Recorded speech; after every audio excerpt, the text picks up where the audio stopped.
Sebagian ada di Polda, Bang.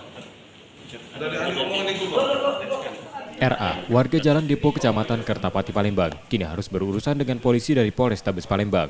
Tersangka ditangkap karena membawa sabu-sabu seberat 2 kg yang akan diantar ke pemesan di Jalan Riau, Kelurahan 26 Ilir, Ilir Barat 1 Palembang. Polisi menerangkan tersangka baru pertama menjadi kurir narkoba atas perintah seorang berinisial EN yang kini masih dalam pencarian polisi. Dan ini merupakan jaringan yang antar pulau dari Pekanbaru kemudian Palembang. Yang bersangkutan mengedarkan di Palembang, jadi selaku pengedar. Dan kemudian yang dilakukan oleh yang bersangkutan inisial RA, orang dari Palembang, telah melakukan perbuatannya menjual atau mengedarkan narkoba sudah lama, kurang lebih 1 tahun. Walaupun yang bersangkutan menyatakan bahwa hasil pemeriksaan baru sekali ini. Akibat perbuatannya tersangka terancam hukuman maksimal seumur hidup. Yudi Kiswanto, Kompas TV, Palembang, Sumatera Selatan.